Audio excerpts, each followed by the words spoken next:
tardes, amigos de Tus Propias Palabras. El día de hoy estamos muy contentos porque vamos a tratar, independientemente del aspecto de religioso, vamos a tratar un tema que le interesa a la mayoría de los mexicanos, y no solo a los mexicanos, porque eso ya trascendió.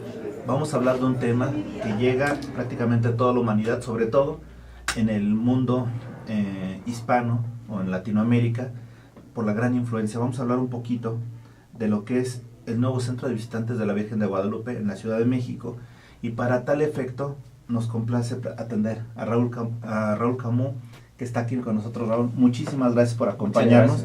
Y antes de entrar curiosamente ahorita a escena, hablábamos de todas las nuevas situaciones que se están dando en la fe, en cuanto a la fe, y qué bueno que dentro de la fe se haga referencia al gran culto que representa la Virgen de Guadalupe. No sé si se puede enfocar.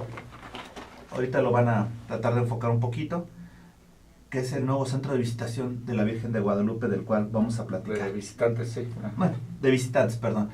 Y ahora sí, primero, Raúl, ¿qué crees, digo, para entrar un poquito en el tema, qué crees que representa para el México la Virgen de Guadalupe?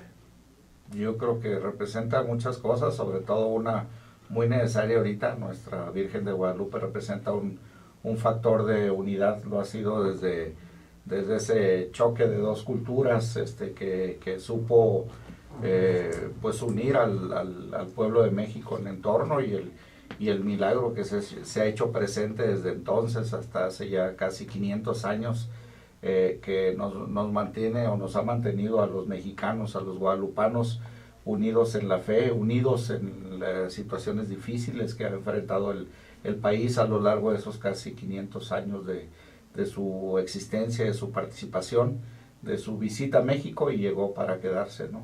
La madre de todos los mexicanos. Fíjate que cuando hemos platicado, y bueno, cuando estábamos preparando esta entrevista, hablábamos del signo de identidad de los mexicanos, y llamó la atención porque muchos identifican el signo nacional, que es el águila, el escudo nacional, obviamente, pero dentro de los tres que estábamos platicando, en ellos estaba la Virgen de Guadalupe. Sí. Dentro de los 10 que platicamos, que pusimos en nuestra pequeña encuesta, también estaba el mariachi, también estaba obviamente ¿cómo se llama?, la música mexicana. Ajá. Entonces, dentro de esas situaciones, y obviamente muy rezagados, pero entre los tres primeros estaba la Virgen de Guadalupe, que es una forma de identificar al mexicano. Sí, desde luego. Pero lo que más me llamó la atención es que también en Latinoamérica lo ven como un signo propio, como una imagen propia. Ajá. Entonces ya lo que pensábamos que era un aspecto nacional de los mexicanos, resulta que ya es parte del mundo latino.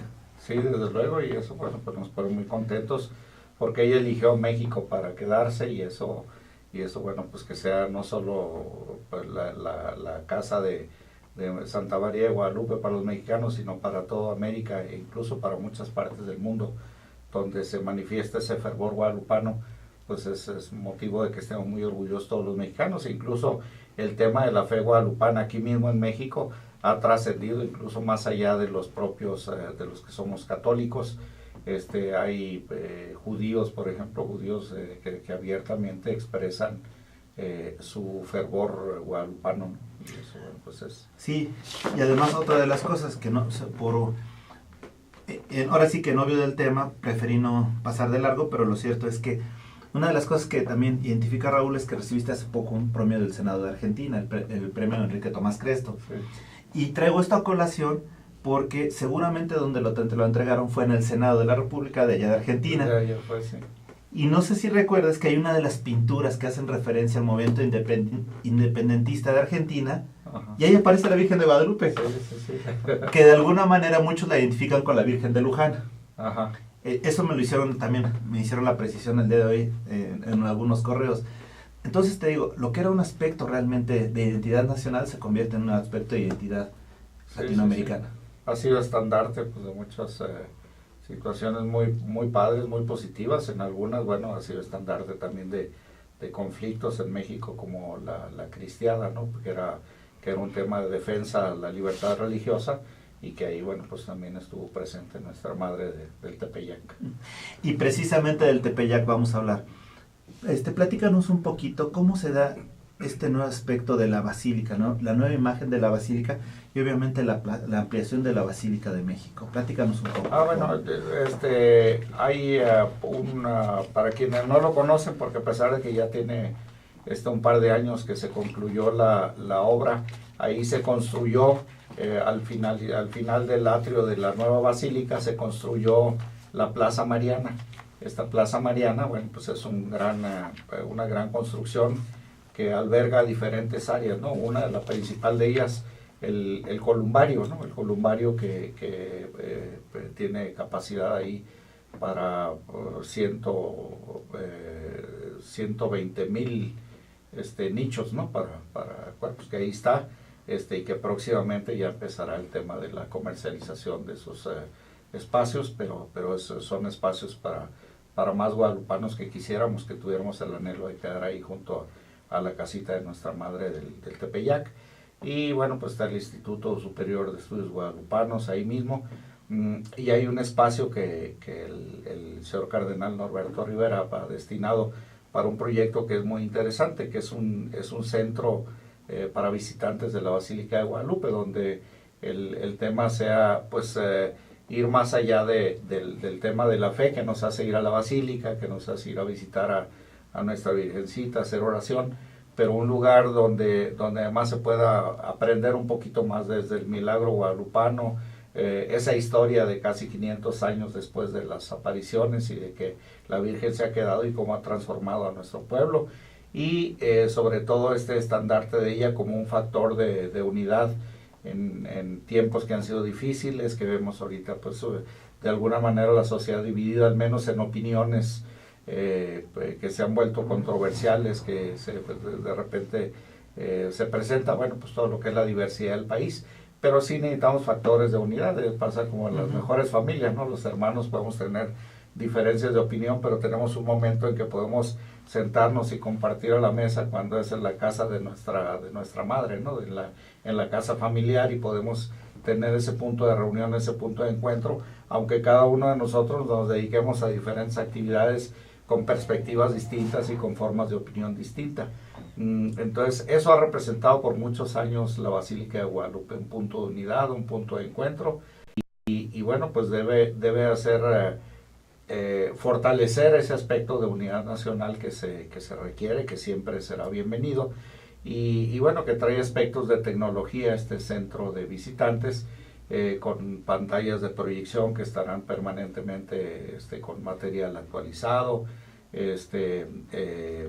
un poquito el juego de la tecnología para entender y comprender un poquito más el milagro guadalupano, porque los chavos ahora, bueno, pues requieren mucho, se ha perdido capacidad de asombro, ¿no? Entonces hay que atraer la atención de ellos a través del uso de las tecnologías modernas, ¿no?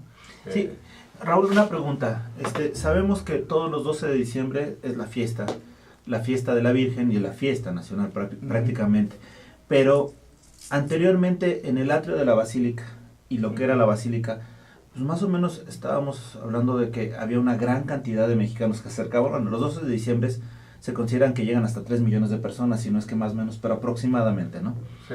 Y en el atrio, ¿cuántas personas más o menos se estima que cabían?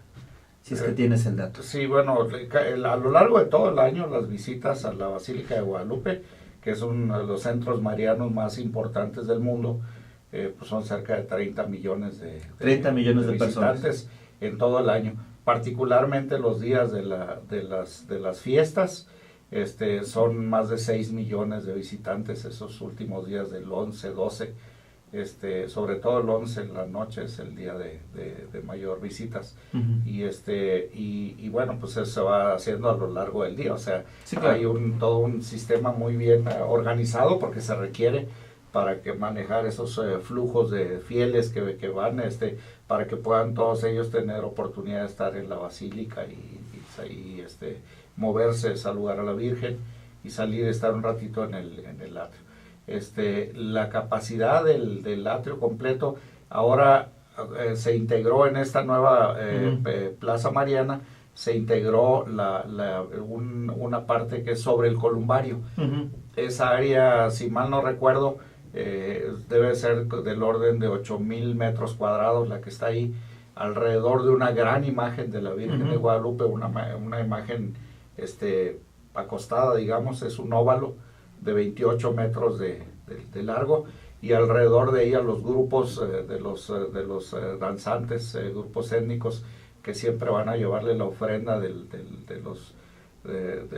sus danzas y las oraciones, es alrededor de esa parte. Eso aumentó la capacidad.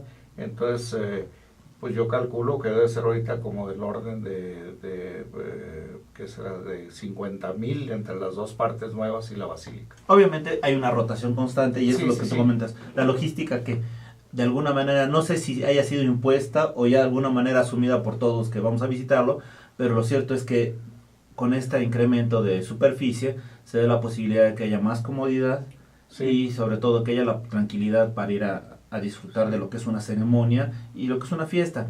Ahora bien, Y espacio sobre todo para que los jóvenes no solo lleguen por una tradición guadalupana a la visita guadalupana de cada año, sino que tengan un espacio de mayor comprensión del milagro guadalupano con el uso de las tecnologías, ¿no? De pantallas interactivas y todo lo que se requiera para que adquieran el conocimiento a través de la tecnología. ahora bien te pregunto, más o menos en el 2009, 2008 empezaron a hacerse las modificaciones, que si no me recuerdo acabaron de por ahí del 12, 13. O sea, Sí. fueron prácticamente 5 años de estar haciendo ese trabajo, ¿no? Sí, se llevó mucho más tiempo porque hubo una serie de cambios. Al final terminó con una aportación que generosamente hizo el ingeniero Slim, quien terminó de construir esa Plaza Mariana. Sí, afortunadamente se hizo. Pero yo te pregunto en este sentido,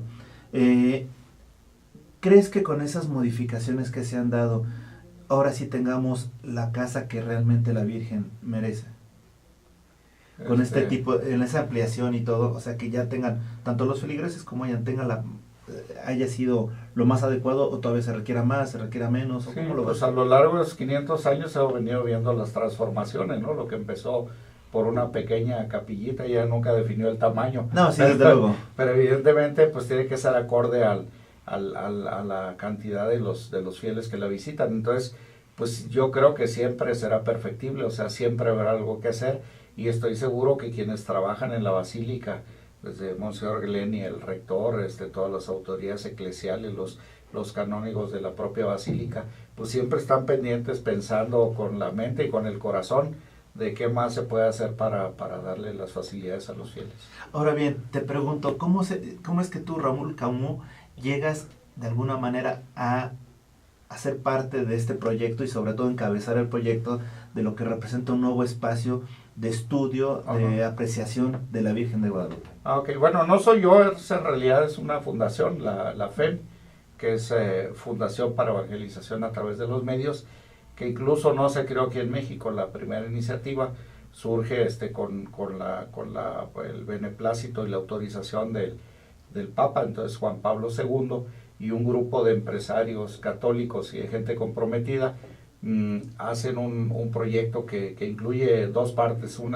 Son estos centros marianos de evangelización a través de la tecnología, y por otro lado una página, un portal de internet que es el de Aleteia, que sigue operando. Y este grupo de católicos y empresarios, la mayoría de ellos europeos, franceses, italianos, un español, ellos empiezan con un gran proyecto que hoy por hoy está funcionando y de manera extraordinaria en Nazaret, justamente frente a la Basílica de la Anunciación, que pues, los que han tenido la oportunidad de estar en Nazaret, pues verán que en esa basílica pues es muy simbólica para pues, los que somos fieles a la Virgen María, en nuestro caso Santa María de Guadalupe, pero esa es la casa de la Virgen María, es la casa de la Anunciación. Entonces es muy representativa, es donde ella vivió su infancia y donde recibe esa notificación de Dios para ser la madre de nuestro Señor Jesucristo. Y justo frente a esa iglesia se compró una propiedad por esta organización que es la FEM, Fundación para Evangelización a través de los Medios, y esta fundación ahí habilitó un espacio que hoy por hoy son una secuencia de salas de cine con cortometrajes en cada una de ellas y todo un esquema de ambientación a 360 grados y de tecnología para conocer cronológicamente pues desde un cachito de la infancia de María, la anunciación misma, la infancia de nuestro Señor Jesucristo, la parte más importante que es la parte de la vida pública de nuestro Señor, que son donde se escriben, bueno, lo que da pie para la escritura de los evangelios, para terminar allá en una sala que es muy importante para todos los católicos, pues es la historia de nuestra redención, ¿no? Lo que es pasión, muerte y resurrección de nuestro Señor para la liberación de nuestros pecados. Y bueno, pues eso es extraordinario lo que ahí se ve. Y entonces en una visita que nos invitaron los de esta fundación para evangelización de los medios, al señor cardenal, a las autoridades de la basílica y a un servidor, pues ahí nos mostraron ese concepto, y a un grupo también de católicos comprometidos nos invitaron a colaborar en este proyecto, un proyecto que se le ofreció al señor cardenal y que él aceptó porque además pues le gustó, coincide con que es necesario en la basílica un espacio de esta naturaleza, y hemos estado trabajando. Ha sido un proyecto, lo tengo que decir francamente, complicado, porque el tema de recaudación, bueno, pues no está fácil. Si hay una situación económica difícil, pues se vuelve más difícil el tema del recaudo para hacerlo posible. Entonces, visto de esa forma, aunque hay un proyecto muy bien elaborado, un proyecto ejecutivo que ya se hizo, un proyecto costoso también, porque lo hizo una empresa especializada de Barcelona en proyectos de este tipo de ambientación, que también estuvo a cargo de ellos el proyecto de Nazaret.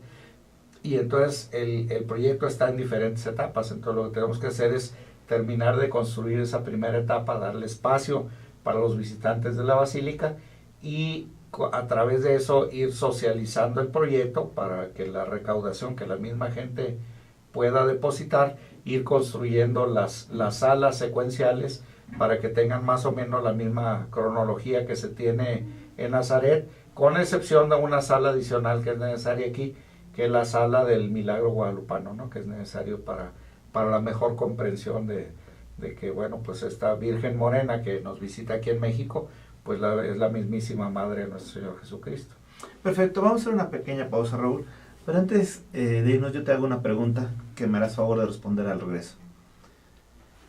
Normalmente el empresario se ha estigmatizado que esté destinado a fines económicos, pero tú también tienes un fin de fe, en este caso un fin social. ¿Es fácil o difícil, de alguna manera, hacer estas dos actividades conjuntas? No me respondas, hacemos una pequeña pausa y volvemos. Estamos en tus propias palabras.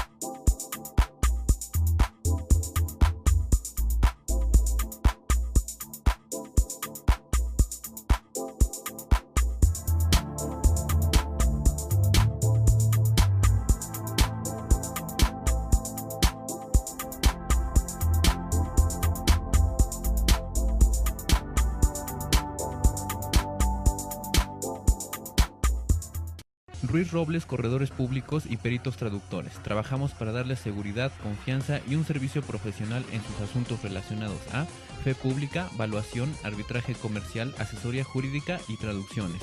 Para nosotros lo más importante es su satisfacción, brindándole además la asesoría jurídica necesaria en su negocio, con un equipo de profesionales capacitados para prevenir y resolver situaciones de riesgo en su empresa. Le aseguramos una asistencia profesional personalizada y humana a quien consideramos más importante, el cliente, porque las oportunidades pequeñas son el principio de las grandes empresas. Conferencista internacional, experto en temas empresariales, experiencia de 18 años en empresas multinacionales, entrena ejecutivos vendedores y empleados de 62 empresas multinacionales. Conductor del programa Líderes en Acción en Astele.tv. Ha brindado más de 2.500 conferencias en México, Centro y Sudamérica. orador profesional y campeón nacional de oratoria. Considerado el comunicador del año, Gildardo Avendaño.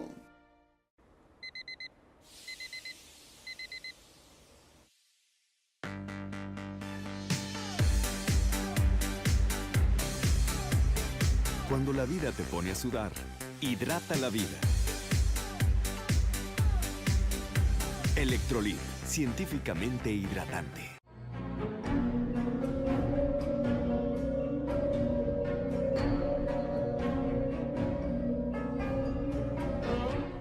Rosso Fragola. Arte en fresa que seduce tus sentidos.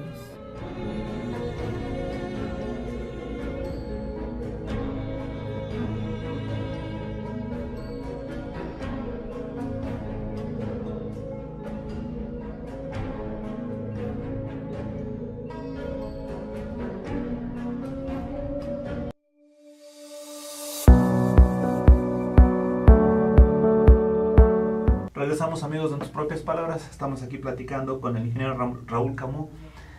Raúl, te preguntaba antes de irnos a la pausa. Usualmente nosotros estigmatizamos al empresario como una máquina generadora de riqueza, que a veces no le importan los sentimientos, que a veces no le importa la fe, sino nada más le interesa generar dinero. El capitalista más ultra que pueda haber. Pero por el otro lado, tú eres empresario y tú tienes un proyecto social, un proyecto de fe, un proyecto personal que de alguna manera va a representar el beneficio de muchas otras personas creyentes. E independientemente de lo creyente, es un fenómeno cultural importante. ¿Es fácil o difícil compaginarlo? Pues yo diría primero que nada que esa imagen del empresario, efectivamente a lo mejor existe un estigma, sin embargo no lo comparto, porque de muchos que conozco creo que comparten conmigo el aspecto de que es importante y no son como dos cosas distintas, es incluso complementario. El empresario pues tiene una empresa que debe de ser generadora de riqueza, pero es riqueza que se construye para un grupo social, es decir, el grupo de trabajadores y de familias que dependen de esa empresa y que es parte de una responsabilidad social. Conforme ese grupo de trabajadores estén más motivados, más entregados con la empresa, se sientan más como en casa, pues el tema de productividad es evidentemente, y lo han dicho muchas gentes y estudios, pues el resultado es mucho mejor. Y si eso lo llevamos a nivel de país, pues nos damos cuenta que en cualquier país de nada sirve el dinero, el mucho dinero, si en ese país se genera inestabilidad social, conflictos, lo que sea, porque entonces no hay nada, ¿no? Nuestro país ha pasado por etapas como la revolución, donde de repente es un reordenamiento social completo. Entonces, ¿por qué esperar a que la liga se tense de tal manera que se pueda llegar a romper, cuando nuestra obligación, como ya no digo solo como empresarios, sino como mexicanos, es contribuir con un granito de arena? No es posible que todas las actividades y que el gobierno, el Estado sea suficiente para dar todos los satisfactores. Si no nos sumamos como sociedad, si no apoyamos, el presidente lo acaba de decir, él incluso lo dijo, no es que pida que hablen bien del gobierno, pero no hablemos mal del país, ¿no? Somos un país, es como estar en el mismo barco, y bueno, pues a lo mejor podemos tener eventualmente problemas de conducción o con el capitán, pero el barco es el barco y nos corresponde a todos, que llegue a feliz puerto. Entonces, en ese aspecto, yo creo que son tareas complementarias, son necesarios, y cada vez creo que las prácticas internacionales de responsabilidad social, de ser las mejores empresas, mejores lugares para trabajar, pues son simplemente aspectos que se deben de cuidar, así como la interacción a 360 grados con la ecología, con los proveedores, con los empleados, con los gobiernos, pues deben ser aspectos que si todos los cuidamos y los cuidamos de manera integral, seguro vamos a tener un mejor lugar donde vivir, ¿no? Un lugar donde pues sea un poquito más equitativa la balanza de la justicia, la repartición de riquezas, y eso al final nos beneficia a todos. No es utópico pensar en esa distribución equitativa, sino que es una condición para darnos estabilidad a todos a largo plazo, para que nuestros hijos y nuestros nietos sigan gozando de un país donde hay estabilidad social, donde hay condiciones de vivir y de vivir con calidad de vida. Por otro lado, el tema de la iglesia, yo considero que general, y lo voy a dividir en dos. Primero, el tema de la fe, que como lo decías aquí, pues lo que significa la Virgen de Guadalupe para nosotros en México. Pues yo soy un fiel creyente de los milagros y de lo que ella es capaz de hacer. Yo soy superviviente de leucemia, ¿no? Y se lo debo a ella. Entonces, para mí me consta fervientemente que se puede, que nos ama a los mexicanos y que hace milagros como ese todos los días, y nomás es cosa de que se echen una vueltecita a la basílica y vean cómo la gente todos los días le lleva a nuestra virgencita, así como cuando vamos y tocamos la puerta de nuestra mamá o nuestro papá cuando nos sentimos mal para llevarle nuestros problemas o pedirle nuestra ayuda. Así ese milagro se ve todos los días en la basílica, la gente que va a pedirle a la Virgen, que va a llevarle sus problemas, que va a llevarle sus inquietudes, y para todos ha tenido oídos y nos ha resuelto. Pero por otro lado, el tema de la iglesia, que creo que ha habido una crítica también muy frecuente y muy permanente de muchos sectores sociales, de medios de comunicación, lo que sea, hacia los ministros de la iglesia o la iglesia como organización. Y yo creo que, bueno, pues al ser una organización humana hecha por hombres como nosotros o mujeres que trabajan para la iglesia, sin embargo, la mayoría de ellos, la gran mayoría de ellos, me atrevería a decir, pues es gente ejemplar que ha dedicado su vida, han renunciado a todo, a familia, a todo, para dedicarse a un tema que es bien importante, no solo para la iglesia, sino para todos los mexicanos, que es un aspecto de formación de valores. Así como también ha habido en este país problemas con la educación y consideramos que los maestros han sido malos y le ponemos etiquetas de repente que todos los maestros están mal. Yo creo que no, que hay muchos maestros buenos, y la sociedad entera necesitamos volcarnos, gobierno y sociedad, para hacer de la institución educativa una mejor institución que pueda ser formadora de los futuros ciudadanos de nuestro país. Por otro lado, y de manera similar, la iglesia es una institución que es tradicionalmente en nuestro país y en todo el mundo ha sido una formadora de valores, ha sido también una institución capaz de lograr temas de asistencia social, de educación, de salud a nivel nacional de manera impresionante. Hay muchas obras de la Iglesia Católica a través de las diferentes congregaciones que ahí están y que todos los días atienden enfermos de diferentes padecimientos y enfermos de SIDA y gente en pobreza extrema que reciben despensas, asistencia de alguna manera, asistencia social, asistencia en salud y asistencia espiritual. Y todo eso, bueno, pues en un aspecto de llevarnos a ser mejores como personas y a tener un mejor nivel de convivencia. Entonces también yo creo que como institución merece la pena que todos los mexicanos y muy particularmente por los católicos hagamos algo por la iglesia, también por nuestra iglesia, para que sea cada día una mejor institución que siga cumpliendo mejor su función, con los extraordinarios ministros que los tiene, con las extraordinarias religiosas que ahí están y que dedican día y noche a su trabajo con ese compromiso y con ese gran corazón. Entonces, y ese sentimiento yo creo que lo comparto, comento mucho con muchos empresarios de diferentes aspectos con los que tengo amistad y relación, y compartimos ese principio, y yo creo que en medida que más mexicanos y más empresarios lo adoptemos, seguro vamos a tener un mejor país donde estar y donde vivir y donde convivir. Y fíjate que si hay algo democrático es la religión, ¿no?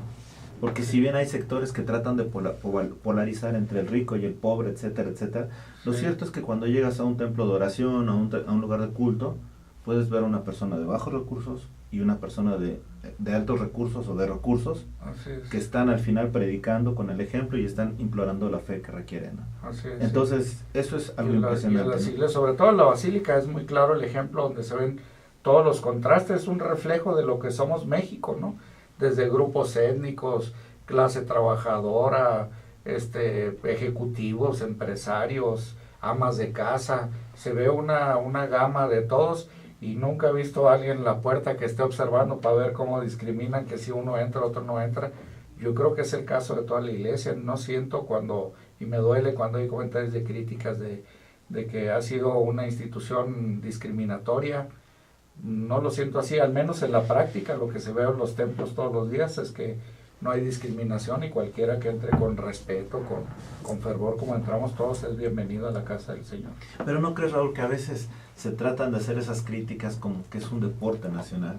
Como que el criticar, como que el lastimar es algo que de alguna manera nos hace sentirnos mejor, cuando realmente no debería de ser así. Aporta, no critiques. Sí, desde luego. Y yo creo, bueno, es lamentable, pero la crítica al final a nadie le hace bien. El que emana la crítica normalmente no ni aporta a la sociedad ni se aporta a sí mismo. Creo que es mucho más satisfactorio siempre pues aportar, y a lo mejor pues más calladitos y más haciendo cosas, ¿no? Claro, una crítica que construye siempre será bienvenida. Una crítica que destruye es la que desafortunadamente se ha popularizado, pero no es la idea, no es el camino.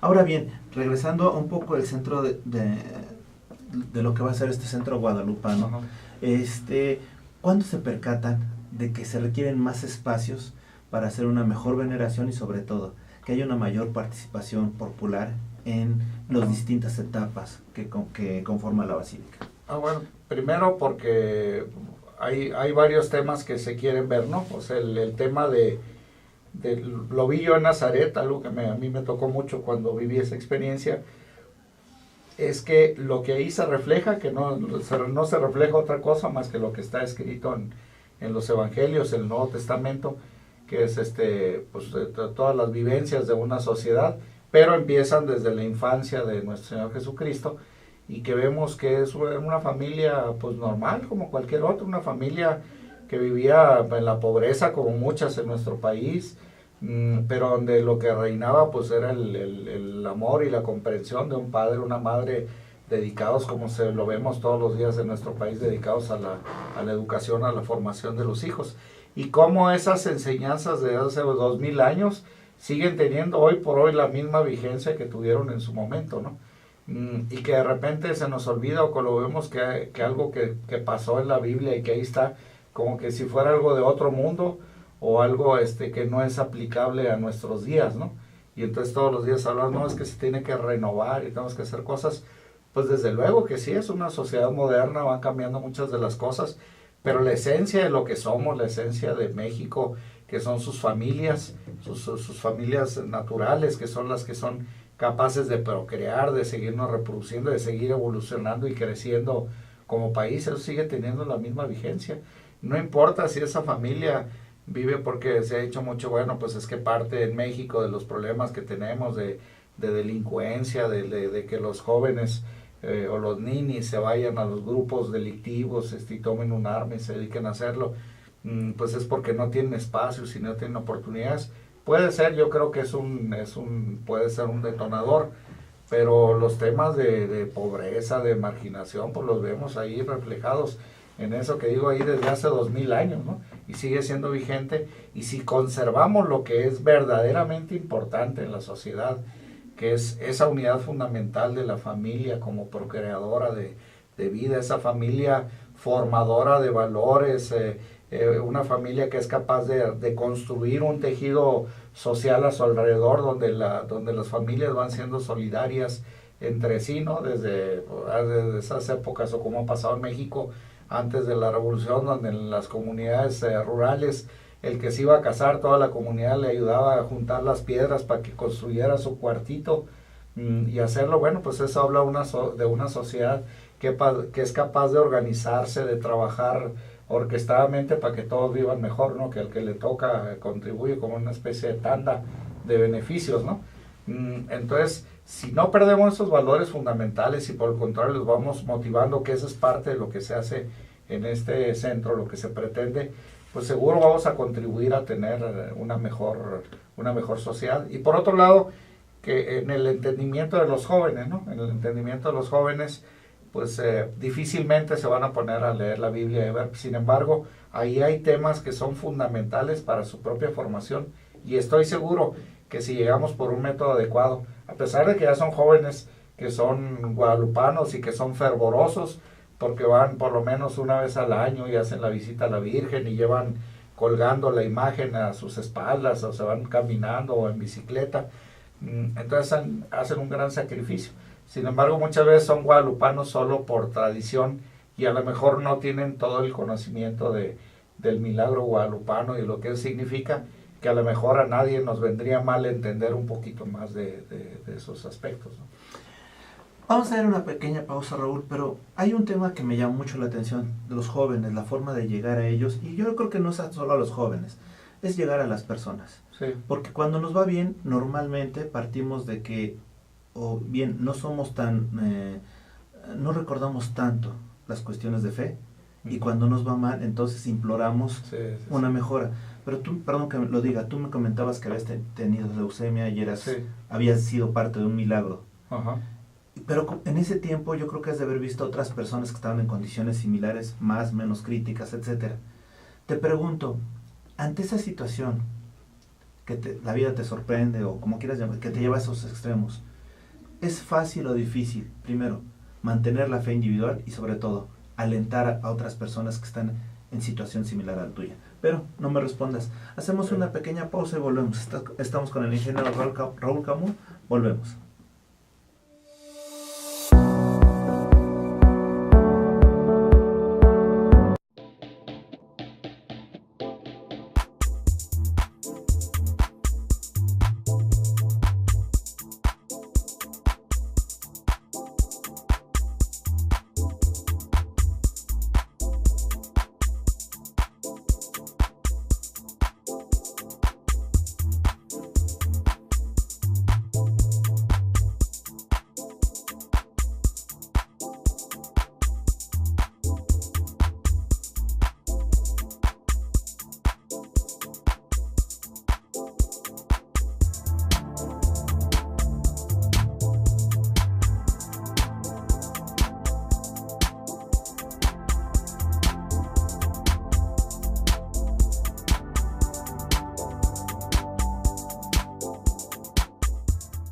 Ruiz Robles, corredores públicos y peritos traductores. Trabajamos para darles seguridad, confianza y un servicio profesional en sus asuntos relacionados a fe pública, valuación, arbitraje comercial, asesoría jurídica y traducciones.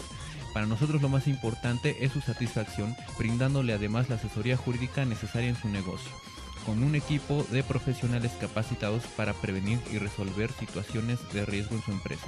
Le aseguramos una asistencia profesional personalizada y humana a quien consideramos más importante, el cliente, porque las oportunidades pequeñas son el principio de las grandes empresas.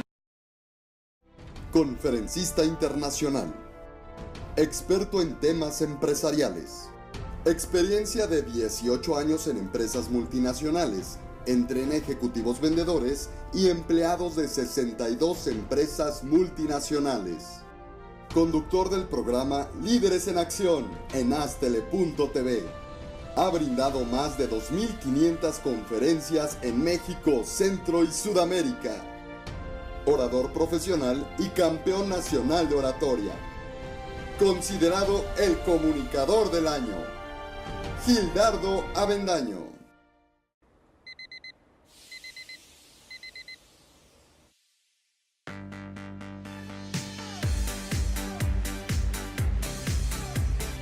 Cuando la vida te pone a sudar, hidrata la vida. Electrolit, científicamente hidratante.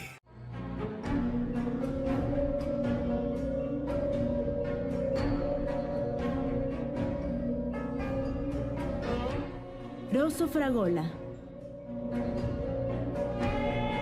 Arte en fresa que seduce tus sentidos.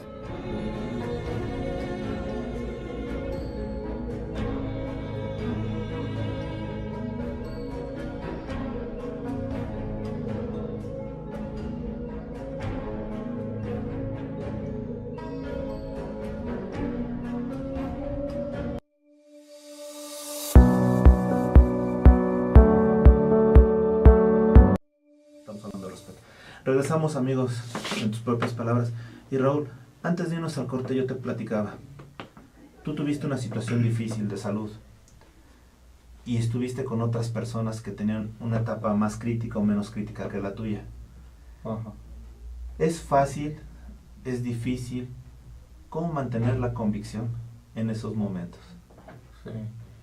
Bueno, yo creo que para enfrentar una situación cuando cae una desgracia, primero a lo mejor es la reacción más natural, es protestar contra todo, contra la vida, contra Dios, contra todo el mundo, porque te sientes mal querido del universo y de Dios y de la sociedad, diciendo, oye, pues si he tenido un buen comportamiento, ¿por qué me cae esa desgracia? Pero después de eso, para enfrentar una situación tan difícil, es importante enfrentarla con un tema de fe y de esperanza, es decir, yo puedo salir, y en medida que uno mismo crea que puede salir, lleva la de ganar en cualquier tratamiento, que son tratamientos muy difíciles. El que empieza un tratamiento pensando que se va a morir, generalmente se muere. Eso lo dicen todos los médicos, que es una parte muy, muy importante. Sin embargo, es una reacción muy natural renegar. Yo cuando me pasó eso, pues sí me acerqué con mucha gente y me di cuenta que el aspecto de la fe, o sea, pues siempre fui un católico, no más allá, no comprometido, un católico que pues, iba a misa y hasta ahí. Sin embargo, pues fue un tema de reflexión, hasta de pacto, de pedirle a Dios que me ayudara, que para mí era muy importante porque mis hijos estaban chiquitos, que era eso, y después aprendí a través del transcurso que ni siquiera es eso, sino aprender a aceptar la voluntad de lo que venga y decir, pues yo voy a luchar en lo que humanamente sea posible, hasta, o sea, que no quede por un esfuerzo de mi parte, pero pues aceptar cualquiera que fuera el desenlace de esa situación de la leucemia. Y pero evidentemente con un aspecto de fe me ayudó en muchos aspectos a sentirme durante el proceso siempre mejor, a sentirme confortable cualquiera que fuera el resultado, o sea, aprender a aceptar, decir, qué padre sería curarme y ver a mis hijos crecer, como gracias a Dios ha pasado, ver a mis hijos crecer y realizarse, pero también, bueno, pues si ese no fuera el designio y pasa algo y no logro con esto, pues también no pasa nada. Entonces el inter que esté haciendo, pues luchar con todas las ganas, luchar con todo el esfuerzo, pero de veras que el tema de la fe, el tema de la esperanza, ayuda a sobrellevar una situación de esta naturaleza con toda la entereza que el caso requiere, ¿no? Estando presente y pues ocupándose del tema. Y ahora bien, ahora que ya nuevamente regresamos al centro, el hecho de que en un momento dado haya mayor participación, mayor convivencia, mayores recursos didácticos para que los jóvenes, los niños, incluso los adultos y los adultos mayores aprendan más en la fe, ¿de alguna manera crees que se fomente nuevamente no recuperar la fe, pero sí recuperar el compromiso de ser una persona de fe? Es decir, cumplir, llevar a cabo los valores, de alguna manera proporcionar valores y sobre todo vivir de los valores. Sí, pues es lo que quisiéramos, creemos que eso hace falta, y esto, bueno, simplemente representa un granito de arena en medio de un gran desierto, pero desde luego que contribuye. No quiero decir que sea una transformación en automático, pero el tener el conocimiento ayuda en muchas cuestiones. La cuestión de la fe pues viene una cuestión de un encuentro personal con Dios, a mi percepción, y es algo que viene del corazón, entonces que difícilmente lo da el conocimiento. Pero desde luego profundizar un poquito más en el tema del conocimiento de la fe, de dónde venimos, de dónde viene nuestra creencia, nuestra religión y nuestra religiosidad, nos ayudará desde luego. Y sobre todo, si en esa información siempre nos lleva a un marco de valores, ¿no? Un marco de valores para aprender a diferenciar el bien y el mal. Yo siento que hoy por hoy los jóvenes traen mucha confusión hasta en un aspecto que es tan fundamental, ¿no? ¿Dónde está la línea divisoria entre lo que es hacer el bien y hacer el mal? Y eso se pierde mucho, y en medida de que se pierde, que hay esa ignorancia, pues a lo mejor hay muchos jóvenes ciudadanos que estén haciendo el mal sin ni siquiera ser conscientes de qué tanto mal se hace. Y pongo como referencias pues los temas de violencia extrema, cosas de todo lo que vemos de lo que proyecta el narcotráfico, los grupos delictivos, que la gente es capaz de matar a un grado de descuartizar y de hacer cuando dices, bueno, eso se sale de lo que humanamente es comprensible, porque ni las fieras más, la expresión, los más feroces felinos de la naturaleza, pues comen y descuartizan, pero matan para alimentarse, no por placer, no por el hecho de la destrucción por la destrucción, o peor aún como se hace en los grupos delictivos, por violencia, por revanchismo, por aspectos de rivalidades personales que llegan a esos extremos. Yo creo que eso es donde justamente viene una deformación de la mente y del corazón humano a llevarnos a esos extremos, ¿no? Entonces, yo creo que esto, mal que bien, pues nos lleva un poquito, nos va causando en un marco de referencia social, y aprender a distinguir entre el bien y el mal, y un comportamiento social que nos lleve a vivir mejor. Ahora bien, Raúl, nosotros Asteles somos un medio de comunicación por internet, para otros emprendedores, empresarios, gente con inquietudes. ¿De qué manera podemos apoyarlos a ustedes para difundir esta gran obra que están llevando a cabo? Pues les agradecemos mucho. Yo creo que próximamente ya tendremos algo ahí para a puertas abiertas de este centro en la Basílica, y lo que quisiéramos cuando se abran estas puertas es pues invitar al mayor número de personas que pudieran conocerlo y sumarse a ese esfuerzo, ¿no? Porque se abre una primera etapa, pero la idea es construirlo de las salas como se hizo en Nazaret, y que ha sido un éxito impresionante para los... desafortunadamente en Nazaret son cada vez menos los católicos y cristianos en general que visitan ese centro por toda la parte de los conflictos y todo, pero creo que es una gran contribución, y en México será mucho mejor aprovechada, creo yo, por lo que significa pues la Basílica de Guadalupe, por lo que significan esos 30 millones de visitantes al año en la Basílica. Entonces, pues todo lo que nos puedan ayudar en la difusión del proyecto será para beneficio de los guadalupanos y de México. Perfecto. Bueno, ya las personas que quieran, con mucho gusto vamos a tener aquí información para que cuando entren a la página también vean un poquito y que puedan ver, admirar y sobre todo participar, de este proyecto. Otra de las cosas, si la gente que nos está viendo desea aportar en especie, en efectivo, ¿es posible? En este momento no, pero en cuanto abramos las puertas del centro, ahí mismo tendremos el sistema de boteo de alcancías o alguna manera para que la gente o los mosaicos con los nombres de las familias, algún esquema donde la gente se puede ir sumando para que ese proyecto no sea de unos cuantos donadores, sino que sea un proyecto que lo realicemos para todo el que quiera estar presente y pues tener el recuerdo de que está ahí haciendo una aportación que es para todos los guadalupanos en un lugar tan especial, tan mágico como es la Casa de Santa María de Guadalupe. O sea, de alguna manera tendrán la posibilidad de tener un cierto sentido de pertenencia al momento en que yo estoy siendo generoso y que en un momento dado se está llevando algo por la fe de todos. Desde luego. Todavía no está eso preparado, pero en su momento, a través de ustedes, si nos permiten, claro que daremos sí. a conocer ese momento cuando se abran las puertas de este centro de visitantes.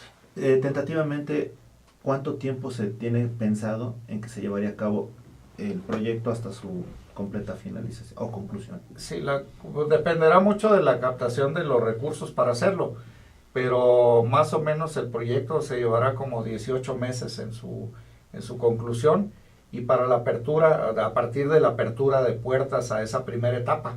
Para esa primera etapa, yo siento que estamos hablando más o menos de marzo del 2017, que ya esté abierto con los primeros materiales de exhibición, con lo que iba a haber. Y bueno, pues iremos junto con todos los que quieran sumarse, pues iremos construyendo un proyecto que sea para todos. Perfecto. Aprovechando, Raúl, me gustaría hacer dos preguntas. La primera que voy a hacer es algo que me pide la producción y que quiero hacer. Raúl Camus, en tus propias palabras, ¿quién eres? Pues yo digo, soy un mexicano común y corriente, y que quisiera y anhelo un mejor país y un mejor lugar para vivir y para convivir. Perfecto. Ahora bien, al ser de alguna manera un hombre común, como cualquiera de los mexicanos, yo te pediría que desde tu lugar, como cualquier mexicano, invitaras a la gente a que hiciera su aportación en beneficio de este centro de fe. invítalos y diles cuál sería el beneficio para todos. Bueno, pues yo quisiera que compartieran conmigo la visión de una salita, voy a decirlo así, en la casa de nuestra Madre Santa María de Guadalupe, una salita donde podamos como llegar a la casa de la abuela y ver el álbum de los recuerdos. Es un poquito conocerla mejor, conocer quién es nuestra Madre Santa María de Guadalupe, cómo nos visitó esa primera vez hace 500 años para quedarse con nosotros, y todo lo que ella representa, la Madre de nuestro Señor, y entonces la historia de salvación, la historia de nuestro Señor, que esté ahí presente a través de la tecnología, de las cosas que a todos se nos hace innovador, tener un método electrónico interactivo para aprender, para tener el conocimiento. Creo que nos hará saber mucho más de nuestra fe, de nuestra religión y de lo que queremos para ser mejores mexicanos y mejores cristianos. Muchísimas gracias. Bueno, ya saben, existe un proyecto muy importante por la fe, por la Virgen de Guadalupe, que pues realmente pertenece a todos, es de todos. Y bueno, estaremos teniendo mayor información tuya en lo que te podamos apoyar, y sobre todo yo creo que en la medida que podamos seguir participando de la fe, apoyando este tipo de actividades y sobre todo inculcando valores y viviendo los valores, esa es la manera que nosotros tendremos la sociedad que siempre hemos querido. Así sea. Muchísimas gracias a ustedes que nos están siguiendo. Esto ha sido en tus propias palabras. Nuevamente, Raúl, gracias por estar aquí con nosotros. Gracias por este centro. ¿Quieres agregar algo más? Es todo. Muchas gracias. Muchas gracias a ustedes. Gracias hasta la próxima. Gracias.